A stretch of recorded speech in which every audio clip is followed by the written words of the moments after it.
വിശദീകരണം ചോദിക്കാൻ വേണ്ടിയാണ് ഞങ്ങളിവിടെ വന്നത്. അതിന് മുമ്പൊരു 2 വാക്ക് പറഞ്ഞോട്ടെ. ഞാൻ ഇന്നലെ ഇത് കേട്ടിരുന്നു.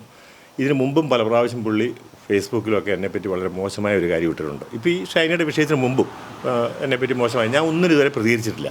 ഇതിലൊരു കാര്യം എന്താണെന്ന് വെച്ച് കഴിഞ്ഞാൽ ഇദ്ദേഹം ഈ പറഞ്ഞ നല്ല ഡിഗ്രിയൊക്കെ MPhil മുതലോ PhD മുതലോ എല്ലാം ഒരുപാട് ഡിഗ്രിയൊക്കെ ഉള്ള നല്ല ഒരാളാണ്. അദ്ദേഹം ആദ്യം നിർമ്മല കോളേജിലായിരുന്നു, അവസാനം റിട്ടയർഡ് ആകുന്നതോടെ ന്യൂമാങ്കുളയിൽ നിന്നാണ്. ആളുടെ പേര് സ്റ്റീഫൻ ചേരിയൻ. ഇദ്ദേഹമാണ്. അതിനുശേഷം അദ്ദേഹം അവിടെ നിർമ്മല കോളേജിൽ കിട്ടിയ സമയം മുതൽ ഇദ്ദേഹം ശരിക്കും CKP വിഭാഗത്തിൽപ്പെട്ട ഒരാളാണ്.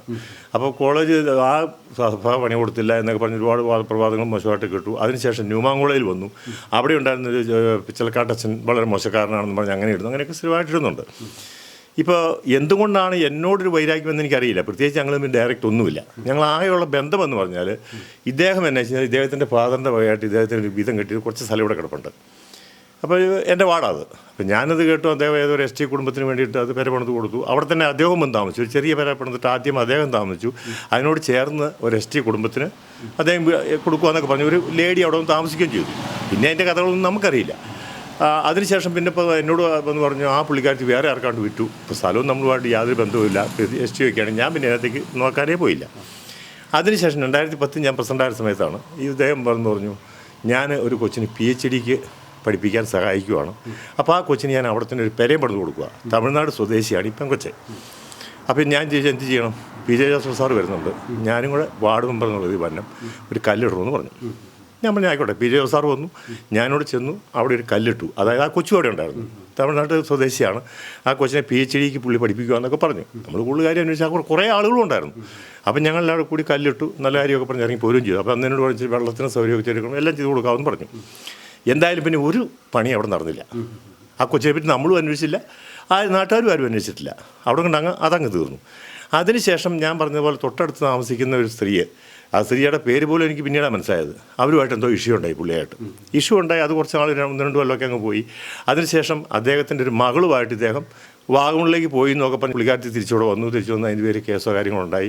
പക്ഷേ പോപ്സോ ഒക്കെ ആയതുകൊണ്ട് എന്തൊക്കെ സെറ്റിലായി. എന്തായാലും അദ്ദേഹം ആ 3-4 കേസ് അവർ തമ്മിൽ അങ്ങോട്ടും ഇങ്ങോട്ടും ഉണ്ടാകുന്നുള്ളതല്ലാതെ ഞാനുമായിട്ട് യാതൊരു വിഷയമില്ല. പിന്നെ ഒരു പ്രാവശ്യം എന്നെ വിളിച്ചു പറഞ്ഞായിരുന്നു കേസും കാര്യങ്ങളൊക്കെ ഉണ്ട്. ഞാൻ പറഞ്ഞു നടപടിയില്ല, എന്നെക്കൊണ്ടൊന്നും പറ്റില്ല. PJ സാർ നോക്കിയാൽ നടക്കുകയില്ല. പോപ്സോ കേസും പ്രത്യേകിച്ച് ST ഒക്കെ ആയിട്ടുള്ള ബന്ധമാണ്. എനിക്ക് കേസ് നമ്മൾ കൊണ്ട് ഇത്രയും ഒരു ബന്ധമേ ഞങ്ങൾ തമ്മിലുള്ളൂ. വേറെ യാതൊരു ഉപദ്രവം ഞാൻ ഇന്നുവരെ അദ്ദേഹത്തിന് ചെയ്തിട്ടില്ല. പക്ഷേ അദ്ദേഹം പിന്നെ പലപ്പോഴായിട്ട് ഞാൻ അതങ്ങനെ ചെയ്തു, സ്ഥലം പറ്റിച്ചെടുത്തു. ഈയിടെ ഒരു മെസ്സേജ് വാട്സപ്പിനകത്ത് വന്നു, അല്ല ഫേസ്ബുക്കിനകത്ത് വന്നു, കളക്ടറെ ഞാൻ തെറ്റിദ്ധരിപ്പിച്ചു. സാർ അന്വേഷിച്ചു. എനിക്കിതുമായിട്ട് യാതൊരു ബന്ധവുമില്ല, ഒരു ബന്ധവും എനിക്കതുമായിട്ടില്ല. ഇതുകൊണ്ടാണ് അദ്ദേഹം പറഞ്ഞത്. പിന്നെ ഷൈനയുടെ കേസ്, ഷൈനയുടെ ഒരു അകന്ന ബന്ധുവാണ്. അകന്ന ബന്ധുവൊന്നുമല്ല, അടുത്ത ബന്ധു തന്നെയാണ് അദ്ദേഹം. അതിനുശേഷം ഞാൻ ഈ ബൈറ്റൊക്കെ കൊടുത്തതിന് ശേഷം ചേരിയിൽ കുടുംബയോഗത്തിൻ്റെ കഴിഞ്ഞ 10 വർഷമായിട്ടുള്ള പ്രസിഡന്റ് എന്ന് പറഞ്ഞ പുള്ളി ഒരു മെസ്സേജ് ഇട്ടിട്ടുണ്ട്. ഇതിനകത്ത് ഞങ്ങളെയൊക്കെ മോശം പറഞ്ഞിട്ടുണ്ട്, നമ്മൾ നോക്കിയിട്ട് നടന്നില്ല ഇങ്ങനെയെന്നൊക്കെ പറഞ്ഞിട്ടുണ്ട്. അദ്ദേഹം ഇന്നലെ പറഞ്ഞു കേട്ട് ചെറിയ ബന്ധമുള്ളതെന്നൊക്കെ പറഞ്ഞു. അതല്ല, അവർ ചേരി കുടുംബം തന്നെയാണ്. ഈ ബേബിച്ചേട്ടനും ആ കുടുംബത്തിലെ അംഗമാണ്. അദ്ദേഹം വന്ന് താമസിച്ചുകൊണ്ട് വീടിന് മുമ്പിൽ സമൻസ് ഒട്ടിച്ചിട്ട് പോയിട്ടുണ്ട് പോലീസുകാർ. ഇവിടെ പല പ്രാവശ്യം പോലീസ് വന്നു. എനിക്കുള്ള അറിവ് അത്രയേ ഉള്ളൂ. പോലീസ് വന്നിട്ട് സ്റ്റീഫൻ ചേരിയിൽ എവിടെയാണ്?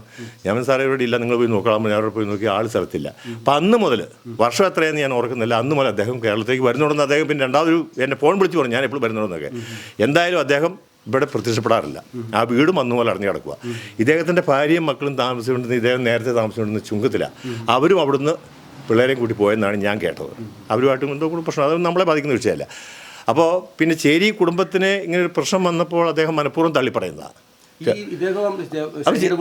ചേട്ടനീ മക്കളല്ല, ചേരിക്കാരെല്ലാം ചേട്ടനീ മക്കളാ. 1-2 മറിഞ്ഞു പോയിക്കാണെങ്കിലും ചേരി കുടുംബക്കാർ അവർ മാത്രമല്ല, കുറച്ച് അധികം കുടുംബക്കാരുണ്ട്. അതുകൊണ്ടാണ് കുടുംബയോഗം ഉണ്ടാക്കുകയും ഇദ്ദേഹം തന്നെ പറഞ്ഞിട്ടുണ്ട് ഞാൻ 10 വർഷമായിട്ട് അതിൻ്റെ പ്രസിഡന്റാണ്. ഞാൻ ബാക്കിയുള്ള ചേരിക്കാർ ഇവിടെ ഇഷ്ടംപോലെ ആൾക്കാരുണ്ട്. അവർ ഇതൊന്നുമല്ല. ഇപ്പോൾ ഈ ബേബിച്ചേട്ടൻ്റെ തൊട്ടിപ്പുറം ചേരി ബെന്നിയുണ്ട്. ബെന്നിയും ചേരി കുടുംബമാണ്. ഞാൻ കാണിച്ചു തരാം. ബെന്നി ആ കുടുംബത്തിൽപ്പെട്ടവർ തന്നെയാണ്. അപ്പോൾ ഇദ്ദേഹം ഇന്നലെ നിഷേധിക്കുന്നുണ്ട് ഞങ്ങളുടെ കുടുംബത്തിൽപ്പെട്ടതല്ല. അതൊക്കെ എന്തും ആയിക്കോട്ടെ. ഇനി എന്നെപ്പറ്റിയുള്ള കാര്യം ഞാനിപ്പോൾ എനിക്ക് കിട്ടിയൊരു അവസരം ഇത് പറയുന്നതുകൊണ്ട് ഞാൻ പറയുകയാണ്, ഏത് രീതിയിലുള്ള ഒരു തെറ്റാണ് എൻ്റെ ഭാഗത്ത് നിന്ന് അദ്ദേഹത്തോട് ചെയ്തത് അതാദ്യം നിൽക്കട്ടെ. കാരണം ഷൈനിക്ക് മുമ്പേ അദ്ദേഹം തുടങ്ങിയതാണ് എനിക്കെതിരെയുള്ള യുദ്ധം. എന്നോട് ഒരുപാട് പേര് പറഞ്ഞു സൈബർ കേസ് കൊടുക്കണമെന്ന് പറഞ്ഞു. ഞാൻ അനങ്ങാൻ പോയില്ല. അത് ചെയ്തോട്ടെ, ആളുകൾ മനസ്സിലാക്കട്ടെ. പിന്നെ അദ്ദേഹം ആരാന്ന് ഞാൻ പറയുന്നില്ല, നിങ്ങൾക്ക് പുറത്ത് അന്വേഷിക്കാം. ഇനി ഷൈനി ഞാനുമായിട്ട് ഈ കാര്യത്തിൽ യാതൊരു ബന്ധവും വിഷയമില്ല. ഞാൻ നോക്കിയാൽ പരിഹരിക്കാമെന്ന് പറഞ്ഞാൽ അദ്ദേഹം തന്നെ പറയുന്നുണ്ട് ഷൈനി എപ്പോഴും ഒരു വിഷാദ ഭാഗത്തിൽ കാണുന്നുണ്ട്, ആരോടും പറയാറില്ലായിരുന്നു. നിങ്ങൾക്ക് തന്നെ ബൈറ്റിൽ പറയുന്നുണ്ട് ഷൈനി ആരോടും. ഇത് തന്നെയായിരുന്നു എന്നോടുള്ളത്.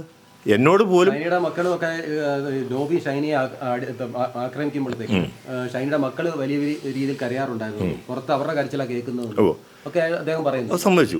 അതൊക്കെ സാറേ ഞാനറിയോ, ഇത് ശരിക്കും പറഞ്ഞാൽ ഇത്രയും ആളുകൾ സംസാരിക്കാൻ തുടങ്ങിയത് ഷൈനിയുടെ മരണത്തിന് ശേഷമാണ്.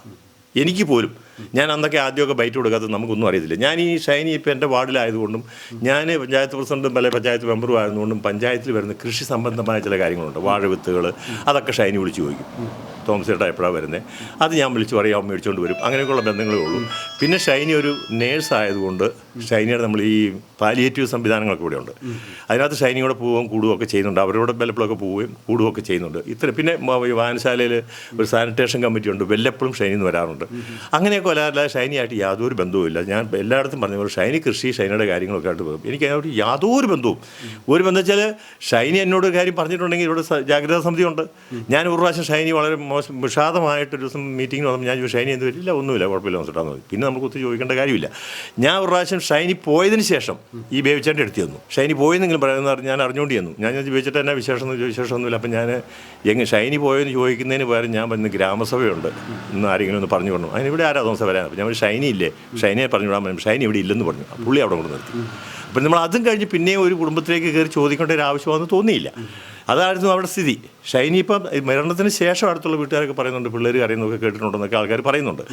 ഇത് തന്നെയല്ല, ഇവരുടെ ഈ ഷൈനിയുടെ തന്നെ ബേബിച്ചേട്ടൻ്റെ അമ്മയുടെ ആങ്ങളുടെ മക്കൾ ഞാൻ ബൈറ്റ് തന്നായിരുന്നു. അവർ നേരിട്ട് പറഞ്ഞ അവരുടെ മുമ്പിൽ ഈ സംഭവം കണ്ടതിന് ശേഷം അവർ എന്ന് പറഞ്ഞിട്ടാണ് ഷൈനി പോയത്. അല്ലാതെ ഷൈനിയുടെ ഇഷ്ടത്തിന് പോയതല്ല. ഷൈനി അയലോക്കത്തുള്ള പലരോടും പറഞ്ഞു, ഈ മുഖമൊക്കെ വീർത്തിറങ്ങി വരുമ്പം ഇതെന്നാന്ന് ചോദിച്ചപ്പോൾ ഷൈനിയോട് പറഞ്ഞു. അവർ പറഞ്ഞു അത് പല്ലുവേദനയാണ് എന്നൊക്കെ ഷൈനി പറയാറുള്ളൂ. അപ്പോൾ അന്ന് അവർ നേരി കണ്ടതുകൊണ്ടും അവരത് അവിടെ പോയി പറഞ്ഞു, മകൾക്ക് അപകടമാണെന്ന് പറഞ്ഞു, മകളെ കൂട്ടിക്കൊണ്ടൊന്നുമില്ല, അപകടമാണെന്ന് അവിടെ പോയി പറഞ്ഞതുകൊണ്ടും അന്ന് അതിനുശേഷം ഈ നോബി ഫോൺ വിളിച്ചതുകൊണ്ടുമാണ് പോയത്. അതിന് ശേഷമാണ് ശരിക്കും പറഞ്ഞാൽ ഈ അയലോക്കത്തുള്ള ആളുകൾ പോലും ഈ കാര്യങ്ങളൊക്കെ കരയുന്നത് കേട്ടിട്ടുണ്ട്. പക്ഷേ തല്ലുന്ന ആരും കേട്ടില്ല. പക്ഷെ കണ്ടവരുണ്ട്. ഈ കൂടെ അനൂപ് എന്ന് പറഞ്ഞ അവൻ്റെ ഒരു കൂട്ടുകാരനൊക്കെ ഉണ്ട്. അവരൊക്കെ ഒരു വലിയ കൂട്ടുകാരാണ്, മദ്യപാന സംഘത്തിലെ ആൾക്കാരാണ്. അവരൊക്കെ കണ്ടവരൊക്കെ ഉണ്ട്. പക്ഷെ ആരും പറയുന്നില്ല. പിന്നെ ഞാൻ എല്ലായിടത്തും പറയുന്ന പോലെ നോബിക്ക് നാട്ടുകാരുമായിട്ട് യാതൊരു പ്രശ്നമില്ല. അതുകൊണ്ട് ഇപ്പോൾ നാട്ടുകാർ ബേബിച്ചേട്ടൻ്റെ കുടുംബം ഒരു പ്രത്യേക കുടുംബമാണ്. അവരങ്ങനെ എല്ലാവരുമായിട്ട് സഹകരിക്കുന്നവരൊന്നുമല്ല. ആൾക്കാർ അങ്ങോട്ടും സഹകരിക്കാറില്ല. അപ്പോൾ അതുകൊണ്ട് നമ്മളൊരു ആ കുടുംബത്തിൽ കയറി ഇപ്പം ഞാൻ പഞ്ചായത്ത് മെമ്പറാ, ഞാൻ കയറി വെച്ച് ഇവിടെ എന്നാ കുടുംബ പ്രശ്നമെന്ന് എനിക്ക് ചോദിക്കാൻ കൊള്ളില്ലല്ലോ. അതുകൊണ്ട് ഞാൻ ചോദിച്ചിട്ടില്ല എന്നുള്ളൂ. ഇതാണ് ഉണ്ടായ സത്യാവസ്ഥ. പക്ഷെ സത്യം പിന്നെ ഇത് ഓരോന്നും നിങ്ങൾ പറഞ്ഞറിഞ്ഞു. ഇത് ഞാൻ ഈ ബോബി അച്ഛനെ സംരക്ഷിക്കാനായിട്ട് സഭ ഒത്തിരി ശ്രമിക്കുന്നതൊക്കെ അദ്ദേഹം പറയും. അത് സഭയായിട്ട് എനിക്കറിയില്ല. സത്യം വെച്ചാൽ ഇപ്പോഴും ബോബി അച്ഛൻ എഴുതുന്ന എനിക്കും അറിയില്ല, സഭയ്ക്ക് അറിയാവുമെന്ന് എനിക്ക് അറിവില്ല. പിന്നെ സംരക്ഷിക്കുന്നതിന് സഭ ശ്രമിക്കുമെന്ന് പറഞ്ഞു കേട്ട അറിവേ ഉള്ളൂ, നമുക്ക് ഡയറക്റ്റ് അറിവില്ല. പക്ഷേ സ്വാഭാവികമായിട്ട് സംഭവിക്കാൻ സാധ്യതയുണ്ട്. ഒരു സഭയിലെ ഒരു അച്ഛൻ എന്ന് പറയുന്നത് ആ അച്ഛനെ സംരക്ഷിക്കേണ്ട ബാധ്യത ഒരുപക്ഷെ അവരുണ്ട്. തന്നെയല്ല ഇപ്പോഴും അദ്ദേഹം കുറ്റക്കാരനാണെന്നൊന്നും നാട്ടുകാർ പറഞ്ഞാൽ അറിവേ ഉള്ളൂ.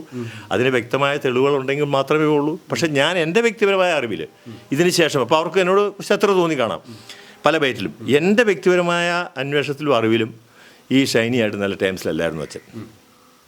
ഞാൻ 2-3 കാര്യം എന്ന് വെച്ചാൽ ഷൈനി തൊട്ടടുത്ത് ആരോട് പറഞ്ഞിട്ടുണ്ട്.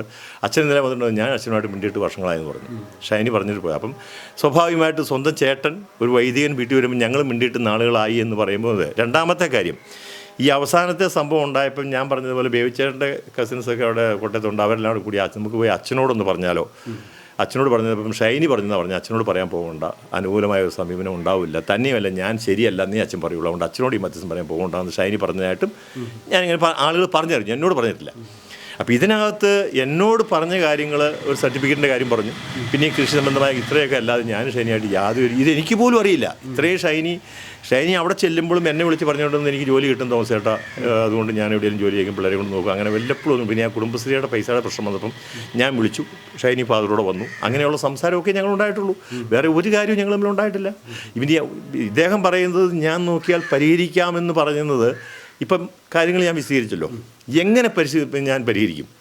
ഷൈനിയോടെ വീട്ടുകാരോ പറയാതെ ഷൈനി ഒരു വാക്ക് പറഞ്ഞാൽ ഈ വാർഡിലുണ്ട് ജാഗ്രതാ സമിതി, അതിന് SI ഒക്കെ ആൾക്കാരുണ്ട്. അതുകൊണ്ടാണ് ഞാൻ ഒരു പ്രാവശ്യം ഷൈനിയോടും ചോദിച്ചത്. ഇല്ല, ഒരു പ്രശ്നമില്ലെന്ന് പറഞ്ഞു. ഷൈനി പരാതി പറഞ്ഞാൽ ആ ജാഗ്രതാ സമിതി വെക്കുകയും അത് ബന്ധപ്പെട്ട ഡിപ്പാർട്ട്മെൻറ്റുകളെ അറിയിക്കുകയും അത് കൈകാര്യം ചെയ്യുകയും ചെയ്താൽ അതുപോലെ ഷൈനിക്ക് താല്പര്യമില്ല. ഇനി ഈ ഷൈനിയെ നിലത്തിട്ട് നോബി ചവിട്ടും. ഇപ്പം ഞാൻ പറഞ്ഞല്ലോ, അവരുടെ ബേബിച്ചേട്ടൻ്റെ കസിൻസ് 2 പേരുണ്ട്, ഒരു സ്ത്രീ അടക്കം ഉണ്ടായിരുന്നു. അപ്പം ഈ ബേബിച്ചേട്ടനോട് അവർ ചോദിക്കുക ഇതെന്നാ ബേബി ഈ സംഭവിക്കുന്നത് ചോദിച്ചപ്പോൾ ഇതിവിടെ നിത്യ സംഭവമാണെന്ന് പറഞ്ഞു. അപ്പം അതിൽ നിന്നൊക്കെ മനസ്സിലാക്കാവുന്നത് മറുപടികളുണ്ടായിരുന്നുള്ള ഇതൊക്കെ കേട്ടറിവാണ്. എന്നോട് ഞാൻ ഈ മരിച്ചെന്ന് അറിഞ്ഞപ്പോഴാണ് ഞാൻ ഈ ബേബിച്ചേട്ടൻ വീട്ടിൽ ചെന്നു. ഞാൻ അപ്പം ബേബിച്ചാൻ്റെ ഈ നോബിയുടെ അനിയനും ഉണ്ട്, അവൻ്റെ വൈഫിൻ്റെ വൈഫും ഉണ്ട്. അപ്പം ഞാൻ ചോദിച്ചു ഇങ്ങനെ എന്തൊക്കെ കാര്യങ്ങളൊക്കെ ചോദിച്ചപ്പോൾ അവൾക്ക് മാനസിക താമസം എന്നോട് ബേബിച്ചാട്ടൻ പറഞ്ഞു. ഞാൻ പിന്നെ കൂടുതലായിട്ട് അടക്കം അവിടെയാണെന്നല്ല തീരുമാനിച്ചില്ല എന്ന് പറഞ്ഞു. പിന്നെ ഞാൻ അന്നുമായിട്ട് അവിടെ പോയി, അവിടെ കിട്ടിയ ചില അങ്ങനെയാണ് അന്ന് മുതലാണ്. എനിക്ക് മാനസിക രോഗം എന്ന് പറയുന്നതിനകത്ത് എന്തെങ്കിലും വ്യക്തത പ്രസിഡന്റ് എന്നുള്ള രീതിയിൽ ഒന്നുമില്ല. ഒരു മാനസിക രോഗം പോയിട്ട് നല്ല ക്ലവർ, അതായത് തൊട്ടടുത്തൊരു വീട്ടിൽ ഇച്ചിരി പ്രാചീന സ്ത്രീ ഉണ്ടായിരുന്നു. പെട്ടെന്ന് പുള്ളിക്ക് ഒരു പാതകോളം പരിവേശം വന്നപ്പം ഞാൻ ഷൈനിയെ വിളിച്ച് പറഞ്ഞു, ഇവിടെ നേഴ്സാണല്ലോ, ഷൈനി ഒന്ന് പോയി നോക്കാം. ഞാൻ പറയുന്നതിന് മുമ്പ് ഞാനവിടെ എത്തുന്നതിന് മുമ്പ് ഷൈനി അവിടെ ഉണ്ട് അവരെ സഹായിക്കാനായിട്ട്. അപ്പോൾ ആ രീതിയിൽ മാനസിക രോഗം എന്ന് പറയുന്ന ആൾക്കാർ പറഞ്ഞുണ്ടാക്കുന്ന ഷൈനിക്ക് യാതൊരു മാനസിക രോഗമില്ല, 100% എനിക്ക് ഉറപ്പുണ്ട്. വളരെ ഒരു കാര്യമേ ഉള്ളൂ, ഷൈനി ആരോടും ഒന്നും പുറത്ത് പറഞ്ഞില്ല. അതിനും കാരണമുണ്ട്. അതിൻ്റെ കാരണം ഞാൻ പിന്നെ എൻ്റെ സ്വന്തം അവസ്ഥയിൽ മനസ്സിലാക്കി ഷൈനയുടെ വീട്ടിലെ അവസ്ഥയും ഒരു ഷൈനിയും പിള്ളേരെ നോക്കാൻ പറ്റുന്ന അവസ്ഥയൊന്നും അവർക്കുമില്ല. പിന്നെ ഷൈനയുടെ ഫാദറും ഈ പറയുന്ന പോലെ തന്നെയാണ്. ഷൈനയുടെ ഫാദറിനും അവരെ അങ്ങനെ അങ്ങ് സംരക്ഷിക്കണം. ഈ ഭാഗത്ത് 2 പിള്ളേരും ഒക്കെ ആയിട്ട് ചെല്ലുമ്പം ജോലിയും കൂടെ കിട്ടാതെ വന്നപ്പം അവർക്കും ബുദ്ധിമുട്ടുണ്ട്. 2 പേര് വിദേശത്തുണ്ടെന്ന് പറഞ്ഞാലും ആൺമക്കളൊക്കെ പോയി എന്ന് പറഞ്ഞാൽ അതിനകത്ത് ചിലവെക്കാൻ പറ്റത്തില്ലല്ലോ. അപ്പം ഞാനിപ്പോഴും പറയുന്നു, അദ്ദേഹത്തിൻ്റെ ഭാഗത്തു നിന്നും ചില വീഴ്ചകളൊക്കെ പറ്റിയിട്ടുണ്ട്. ഷൈനിക്ക് ഒരു പ്രൊട്ടക്ഷൻ കൊടുക്കാൻ അദ്ദേഹത്തിനെ കൊണ്ട് പറ്റിയില്ല. കൂടുതൽ വാർത്തകളും വിശേഷങ്ങളും നിങ്ങൾക്ക് ലഭിക്കാൻ കേരളീയം ന്യൂസ് സബ്സ്ക്രൈബ് ചെയ്യുക. കൂടെ ബെൽ ബട്ടണും അമർത്തുക.